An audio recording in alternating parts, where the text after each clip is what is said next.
Hey, everybody. Welcome to another episode of Cinema A to B. Today, Ben and I are going to be talking about the 2010 David Fincher film, The Social Network. Ben, let's just drop the and start this conversation. It's clean. What a fantastic piece of cinema. Mm-hmm. And I could watch a combination of Fincher and an Aaron Sorkin script again and again and again. And to my knowledge, I think this is the only one. Maybe you can correct me on that. I don't know if he's partnered with him on anything else. I don't think so. To the best of my knowledge, no. And Sorkin's just so prolific at this point. But Sorkin doesn't pump out scripts like again and again and again, other than, TV from a TV standpoint. So just have to take what you can get. But I recommended this to you, kind of added it on. This is one that I just decided to throw back on several weeks back, probably a month and a half, and was as engrossed in it as the first time I saw it. Mm-hmm. In fact, I think I prefer this movie on a rewatch than even my first viewing. For me, it's that good. And it's not, because it's less about the twists and turns. It's more of the character study and the dialogue and watching Eduardo Saverin strut down the walkway. Are you still? Is he plugged in? Oh, he's plugged in. Are you still plugged in? You still plugged in, Mark? It's kind of underrated, I think, because I remember when this came out, it didn't I think it got some noms, but it's not like it cleaned up. And I felt like it was like one of, if not the best thing that came out in 2010. Yeah, I have to go back and take a look, but I definitely agree that this would be up there for me as well. 3 Oscars it won. Nice. So, film editing, music, and best writing. It did get best adapted screenplay for Sorkin. He did win an Academy Award for it. So, nice. and it was a best picture nominee, best director. And I don't know what else was in the 2011 Oscars, but The King's Speech won. So yeah. No.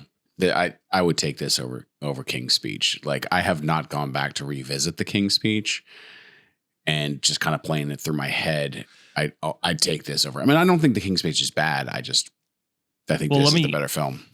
Before we get back to Social Network, I want to show you how loaded the Best Picture nominees were for 2011 for the 2010 year. So the winner was King's Speech. 127 Hours got a nomination. That's right. Yeah. It's solid. Black Swan, good flick. The Fighter. Oh, that's Inception actually got a Best Picture nominee. Forgot The Kids Are All Right. The Social Network. Toy Story 3. Excellent film. True Grit. Oh yeah. And Winter's Bone. So big lineup, and I feel like votes got split. Yeah. And that's how we ended up with King's Speech. If this isn't the best one of the bunch, it's probably top 2, maybe with Inception. So anyway, back to the topic at hand, which is David Fincher's Social Network, which is, I think this is the third Fincher film we've discussed. Yeah. We've discussed. Yeah. Middle of the pack, because it's Fight Club and The Killer. So yeah. Kind of midway point of his career. So on and so forth. He does a fantastic job with it. I think this definitely has the Fincher feel, and like the lighting, the shot selection, how everything is set up. Like, this really does kind of feel like a normal Fincher film. Like he's kind of felt into his groove. And it feels very much of what like House of Cards was going to be, like a lot of the whole tonal structure, the again, the shot selection, how things were set up, you could just kind of see it roll right into that. But my goodness, I do really enjoy this film. One of the things I absolutely, utterly love from this film is the soundtrack, and the fact that this was, Trent Reznor's first feature film. I mean, he had done shorts and he had done music videos, but to actually compose a full-length feature film and it be this good is just absolutely impressive. I mean, he did it with a long time. Well, I guess now it's his longtime kind of co-worker companion, whose name escapes me, Atticus something. Mm-hmm. Yeah. Atticus Ross. Yes. And so, and they just won a Golden Globe for the most recent soundtrack, which is fantastic. But no, this is, he does such a phenomenal job. Just the beginning, when after the bar scene, and you just have Mark like kind of running through campus, and it's just that those very slight tones are kind of coming through. It's nothing. It's not heavy. It's just very, and not heavy as in like not a whole lot of music going on. The tones are definitely darker, but it's this just kind of interesting way just to kind of get us into his mindset, where he's at as a character before he then drops down and starts blogging and deciding to compare women against each other. And it's just like throughout the entire movie, the music is just such a great companion piece to what is happening on screen. And in many ways, it doesn't call attention to it itself, like a good soundtrack sometimes does. What it does is just reinforces what's happening. So it basically just kind of becomes part of the scene, as opposed, and accentuates it and forces you into that like area, as opposed to like, hey, now you're hearing the Avengers theme, or some of those Marvel stuff, which I love the Avengers theme, but like when that plays, that I'm like, oh yeah, this is the song, as opposed to kind of staying in the moment. Like, there it is. That's the Avengers theme. Yeah. But no, it's on any technical level, this thing is top notch. I want to bring attention to the cinematography. So it was interesting.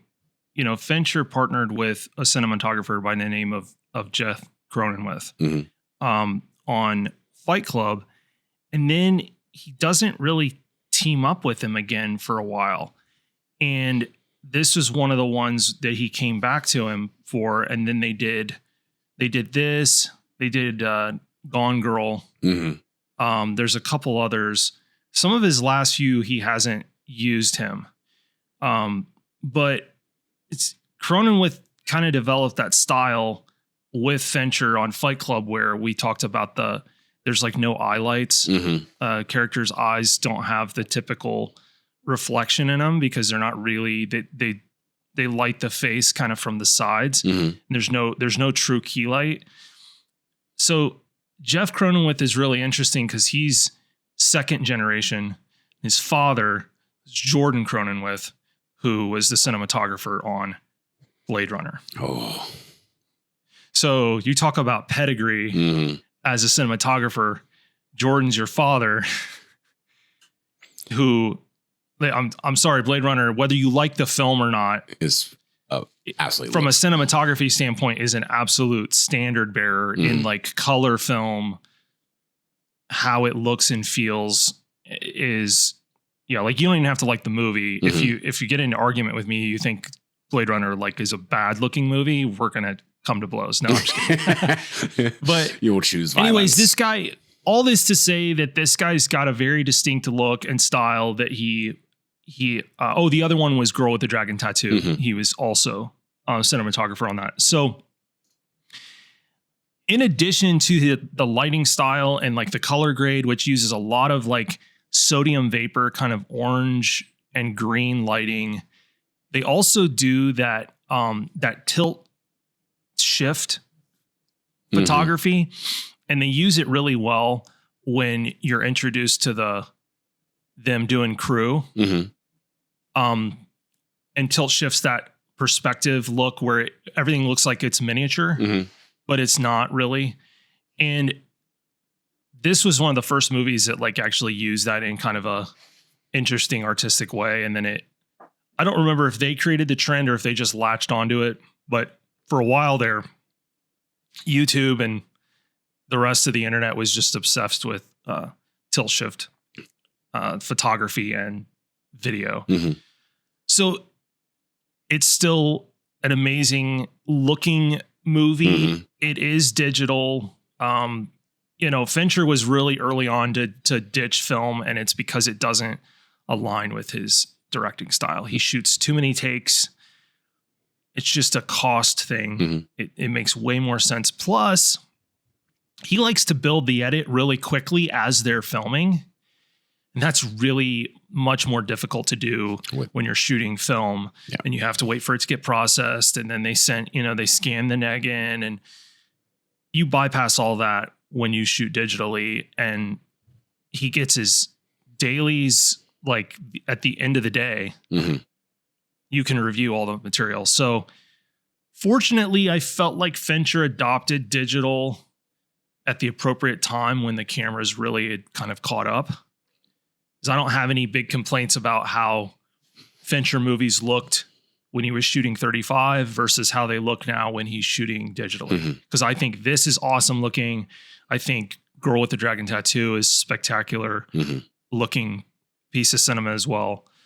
So I know people are in love with like IMAX and stuff like that, and I get it.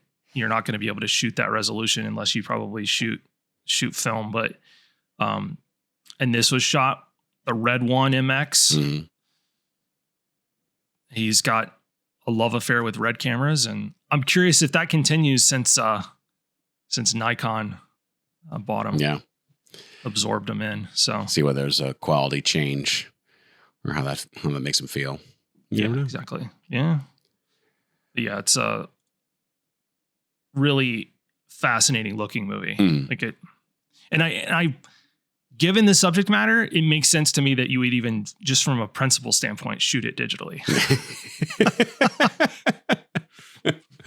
Yeah. No analog about this scenario. No. Yeah. No. Oh, and the last item you mentioned, Reznor. Yeah. So Reznor as 9 Inch Nails is scoring Tron Ares, and the cinematographer is Jeff Cronenweth. Really? Okay, yeah. That's exciting. So you have two connections from this film to working on the who knows what we get Tron sequel. Yeah, so I'm still nervous. Just because I think less nervous now that I know Jeff Bridges is actually in it. So yeah. I think, but I don't want to make this a Tron conversation. No, we're done. But again, going back to Reznor, like I just was very, very impressed with everything that he did here, and I was really glad to see kind of his. He continued with composing films, and he did a lot with. Because he did Gone Girl, I believe. He did a bunch of others with Fincher, but it's excellent stuff. So I'm glad he continued pushing himself and continuing to do that. So, but moving on, I going to kind of to talking Sorkin. I really do enjoy Sorkin scripts. I know there's that fun video of Sorkinisms that goes through all the reused stuff that he pulls from all the shows, all his movies, and kind of relayers them back in somewhere else. And this definitely does have some of the same items or same, phrases that he's used previously in different shows. But I love just how quick, how upbeat's not the right word, but like his characters talk fast and talk intelligently. And I really enjoy that. With it, it's like you have to keep up, like you have to pay attention. This is definitely not a film of like you can be on your phone, you're going to miss things, you're going to miss jokes or callbacks or any of those kind of things. And so I really liked it. I liked most of his stuff that he has written in movie wise, and then what has been directed. I know he based this off of a book, so like kind of helped adapt it with the author.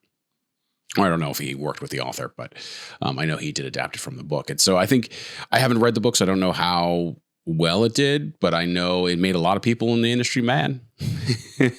This movie.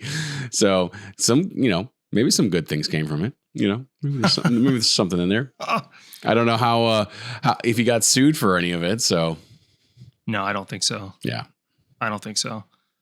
Yeah, I mean, doesn't exactly paint old Zuck in the best light, but no. At the end of the day, it's really less about that and more about being entertained. Mm-hmm. I don't feel like it ever really tried to paint itself as like this docudrama of the founding of Facebook. It's much more interested in the drama of human connection or disconnection and fallout and trying to build this thing and kind of stumbling your way through. I do kind of believe one of the base truths of the movie, though, which is like, as brilliant as Zuckerberg is, a lot of this seems like dumb luck. Mm-hmm. Like, and I do think there is an element to that. But yeah, I mean, the performances in this movie go without saying. Like, everyone is at the top of their game. And I feel kind of bad because like Eisenberg's star was like so much on the rise after this performance. And then he got typecast immediately. They're like, oh, he can play kind of a disconnected evil genius. Let's put him in Man of Steel. Like, I don't know. Like, and he even said later that basically like totally hurt his career, playing Lex. So like, I kind of feel bad for the guy because it's like you almost had to take that payday to play Lex Luthor, but it in hindsight probably wasn't worth it. But the guy that stole every scene he was in, when the first time I watched this movie and every subsequent viewing, is Garfield. Yes, absolutely. Like, he's just on another level. Mm-hmm. He's on it as good as Jesse Eisenberg is as our main guy. Garfield as Saverin is operating on just a notch above. Mm-hmm.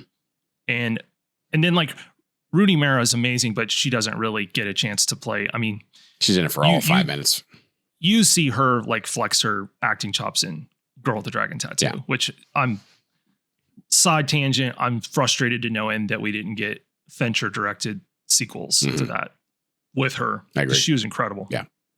And then, Timberlake's frankly kind of perfect in the role as the Napster legend, Sean Parker. He does pull it off really well. He does a good job. But I completely, no shocker here, agree with you wholly with Andrew Garfield. And I've loved everything I've kind of seen him in afterwards as well. Like, there's something about it. He just holds your attention. He's able to get across emotion really well, make those changes, make those choices. And I mean, I remember when Spider-Man No Way Home came out, and spoiler for those who haven't seen it, but it's been out for a while, so I don't care. But like, when he shows up, like, and it's all the Spider-Mans, I'm automatically drawn to Garfield. Like, that's my guy. Like, he's, even though technically he shouldn't be my Spider-Man, like, he's the one I've chosen. So, because I think that's the other one I agree with you on too, is like, he's such a better actor than, unfortunately, his movies as Spider-Man aren't as good as Tom or Toby. Mm-hmm. But he's run circles around both those guys, in my opinion, as far as being an actor, and whether he's a good decision for Peter Parker, that's a different story. Up for debate, but in a different movie. No, Garfield's, you know what it is? Garfield makes acting look easy. Mm-hmm. Like, he just feels so effortless in whatever role he's in. And I know there's hard work going on behind the scenes to like pull that off, but the really good ones, whether it's acting or sports, whatever it is, I've kind of read about this, that they tend to make things look easy. Like when Mahomes quarterbacks for the Kansas City Chiefs, like it looks effortless. Yeah. And when Garfield's in a role, it looks relatively effortless to me. Like and he's got a chameleon nature to him too, that I would say, where I kind of tend to forget I'm watching Andrew Garfield. So that helps. Yeah. That helps. It does. And I mean, he's got a wide range too of being able to play a bunch of different characters and be able to play a bunch of different temperaments that I've just been impressed with his entire career. Just really well done. And I think Eisenberg is also a great actor, but I think, like you said, just Garfield just steals the show. He's just just that slightly above where he just kind of pulls focus away. And he has some really great lines in this. I mean, there's just so much that obviously it's a Sorkin film. So there's so many words in this film, but like, it's just a little quote of like, I'm sorry, my suit was at the Prada, my Prada was at the cleaners, like all these little different lines that he kind of comes up that is just, he just says it so well that it's like burned into my brain from viewing it, that like every time I think about it, it's like, boom, I can get the exact cadence, the exact tone structure, like everything of like how he says it in my brain. Obviously I'm a terrible actor, which is why I'm not famous. And so I can't actually repeat what he has done, but it's enjoyable to kind of watch him work and especially play this character. This was my first actual introduction to him too. To Garfield? Yeah, to Garfield was this. Yeah, same here. Yeah, this was a heck of a debut, just as an actor to get. It may not actually be his debut. I'm sure he's showed up in other stuff, but like as far as a scene stealing opportunity, I think pretty sure this was. Yeah, he had done some stuff in the UK quite a bit actually before he. Looks like 2007 is kind of when he started to jump into stuff. Yeah. So, and this is 2010. So, but definitely, and then immediately does 2 Spider-Man films. Like those are the next 2. So, which they didn't do as well as, but honestly, I think that was for the best because he's such a better actor than having to do a superhero. Yeah. To get stuck in a bunch of, yeah, exactly. So, well, I think it worked out. And it paved the way for the MCU to bring a new Spider-Man in. Yeah. Yeah. So you didn't have to sign that long contract and get. No, I don't know. And he was older than they wanted anyway. So that's kind of the thing, but yeah. And then you have side characters like, Joseph Mazzello from the Pacific and Jurassic Park show up as Dustin Moskovitz, and he's not in it a ton, but he does his thing. Yeah, there's no one in here where I'm like, this is a terrible actor, or why did you pick this person to be this performance? Like they all really just deliver an excellent movie, and like you said, it's much more about the drama, and a lot of these are just kind of pawns to kind of move the board forward and let people get kind of placed into, so we can just see this drama unfold. And I'm here for it. Like it's excellent. Yeah. And I should note now, I know he's had been like basically had his career end, and I won't get into the controversy or anything, but I'm just going to say it. Armie Hammer's awesome in this movie. As the Winklevoss or the Winklevi. Yeah, the Winklevi. And I'm 6'3", 220, and there's 2 of me. Yeah, so is Minghella as their kind of almost feels like a crony manager. Like he's the band manager of the pop duo. Yeah, it's exactly what it feels like. Yeah, it totally feels like that. But yeah, I love their scenes of like their obsession and how slow they are to realize that they're getting played. Yeah. Like, I still wish I knew what he settled with them for. I think it was quite substantial. It was $65 million he settled with them. It was, I think, was it? Yeah. It was like $65 million. It was the settle with Saverin that is undisclosed. Yeah, is undisclosed. Yeah. So, which is substantial. Probably a lot more. And Saverin like renounced his U.S. citizenship and like lives in Singapore. Hey, international finance. The guy's worth probably a couple bill. He might be worth north of a bill, couple bill. I don't know. He didn't seem to want to. He definitely shies away from the limelight. I mean, if you got that kind of money, why not? Sure. What's the point? So. But no, all the performances are great. Rashida Jones is. She doesn't get a ton of screen time, but she's really good. I always love her in line. Like, yes, I was gonna say they set her up for the best line in the movie. Yeah, it is. Yeah. You're not. You just try so hard to be. And there's kind of the little bit of the dig, at the Zucks. Oh, and I'm telling you right now, the needle drop after when he starts to do the refresh on the friend request for Albright, the needle drop of the Beatles. Just brilliant. Yeah. Perfection. Like I stay through the end credits on it just because that track's so good. I'm not even a huge Beatles fan, but I love that. I love that track. And yeah, it's one of my favorite needle drops in in a movie. The way this thing ends is just perfection. Him sitting there. Yep. And wishing for better times. And so still, focused on it through almost the entire movie too. Because he has that conversation in the middle of the movie talking about that, did you still like that girl? Did you ever get back with her or whatever? And it was like, nope, didn't care. Don't need to, don't need to think about it. Don't. I forget the exact line that Timberlake says, but it's basically along the lines is like, who cares, whatever. But yet he's still Zuck is still focused on it throughout the entire movie. Yeah, for sure. The one that got away. Yeah, man. There's just there's a lot that I think this movie offers to just any viewer, even if whether or not you're a Facebook fan, not a Facebook fan, don't even know what Facebook is, don't care.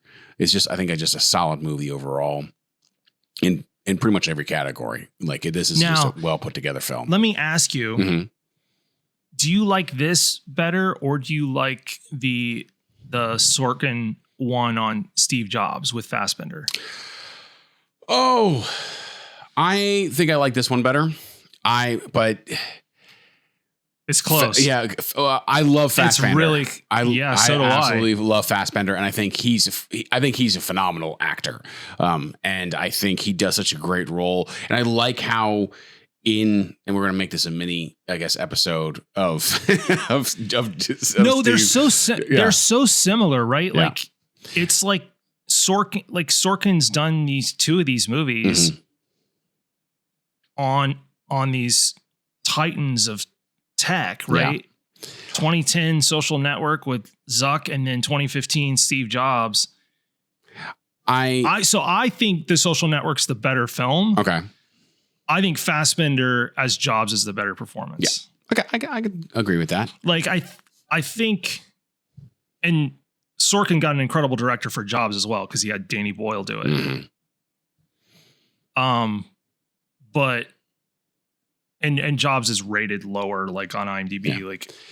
Social Network's a 7.8, which I think is low. But and then Steve Jobs is 7.2, which that's really low. Structurally, Social Network's more interesting. Well, it's a lot more put together, normal timeline film where you just have these little slivers of time. Steve Jobs is 3 vignettes. Yeah, put together. It's almost like it's almost like a stage play.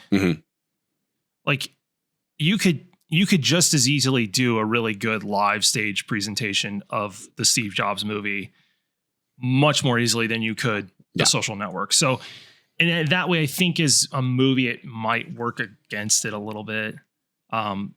Social Network feels more cinematic than Steve Jobs, but Fassbender is crazy good in that role. Yeah. And I think some of it too is also, I kind of like Fincher's style a little bit more than Boyle's. And I like Boyle, but I gravitate more towards Fincher, and I like Fincher's style, I say, is more defined than Boyle. At least at least with the visual aesthetic. Yeah. Of like going, oh, hey, this is a Fincher film where it's like, it's easier to spot. Yeah. And again, nothing against Boyle, like his films. No, Boyle's awesome. But I do like the visual style of Fincher. So, but yes, I agree. Fassbender is, I think, definitely the better actor, hands down. But I think his performance is very, very interesting. And I've watched that movie a bunch just to kind of see what he has done. And I like a lot of the interplay. And again, some of the words, the words that happen that Sorkin does. But yeah, the only question I have for you is, are you gonna acknowledge the Apple II team? Absolutely not. That's the past, buddy. Come on, man. We're gonna look forward. The Apple II almost killed this company, So just, I will say, like, Steve Jobs, that script definitely made him look in a better light than I think Social Network did put Mark, Zuckerberg in, it's because of how the film ends. Yeah. Like, there's this reconciliation that occurs that doesn't exist in Social Network. Social Network is just like this rich little man is how we end the movie. Like, this rich little man that really hasn't matured and that really wants the same thing he wanted when he was still in his dorm room. Mm-hmm.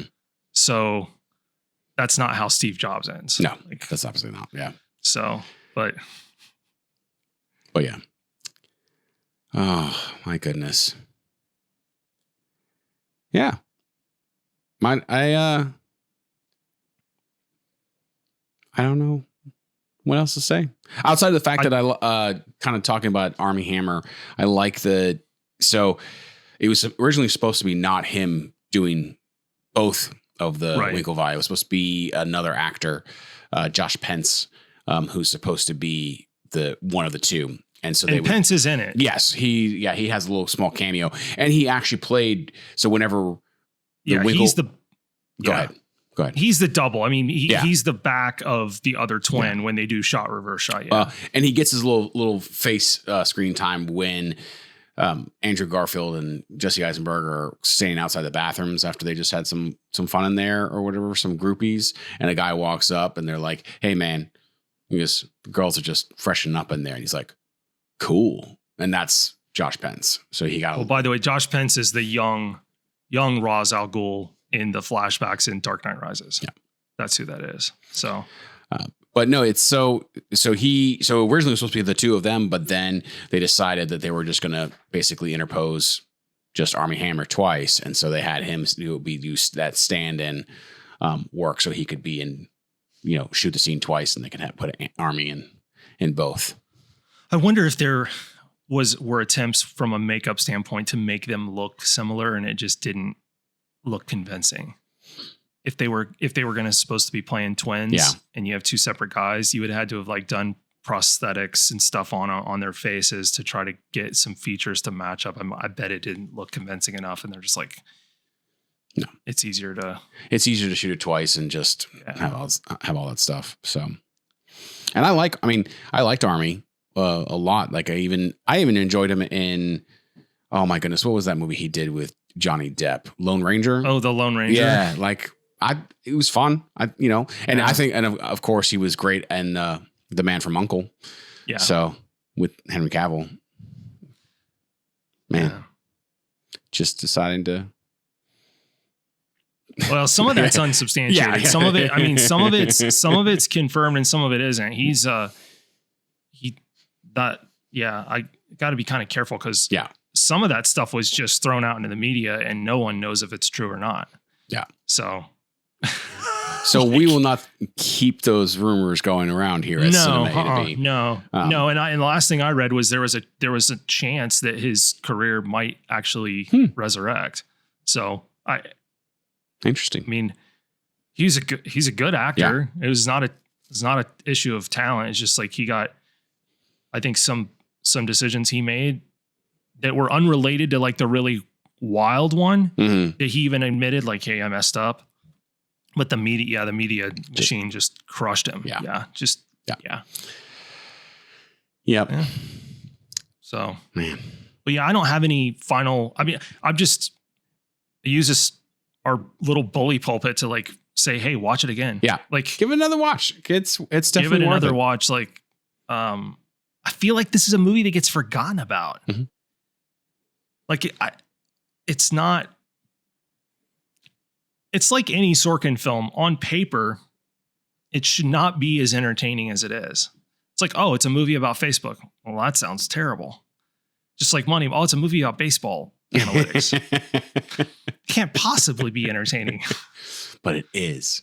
But it is, yeah. And I think some of it is also, 2010, you're still you're less than a decade away from it starting. And it hasn't, it's obviously very wildly successful in 2010. It's not the behemoth that it is, has kind of become, and where social media is in no longer. It's wild to watch where it's gone, because I do remember having the EDU address. Yep. Same. And it being this super exclusive thing. Mm-hmm. And it was super cool. And then our parents were on it, and it was like over. And we all jumped ship. Yeah. We're like, no. Oh my goodness. No. But I remember the blue background and the white and blue, because I remember MySpace and everyone putting like those wallpapers in the back and music and all that stuff. And that was terrible. And I was like, much like they say in the movie, it's like, it's nice, it's clean, it's simple. Yeah. But my goodness. It's a monster now. And now you had Zuck at the inauguration. He's come a long way from his little dorm sitting room. next to Bezos and his woman. It's hilarious, man. It's just like, it's weird. Very weird. It's just what is happening? I think about 5 years ago, everything just went bonkers. Yeah. We're in some weird timeline. Alternate. The simulation got bumped. Well, there is a joke, because there was I guess the Hadron Collider had something happen at one point or whatever, and that's the joke, is that like whatever that did altered our timeline, and we jumped into another universe. It's like, what the heck? But yeah. But this came out before then. So in both timelines, we have The Social Network. So, but go see it again if you haven't, or if you have never seen it. It's definitely a good watch, even if you hate the Facebooks. Oh yeah. There's no bearing on whether this is. No, none whatsoever. Well, we appreciate everybody tuning in this week. Thanks, everybody.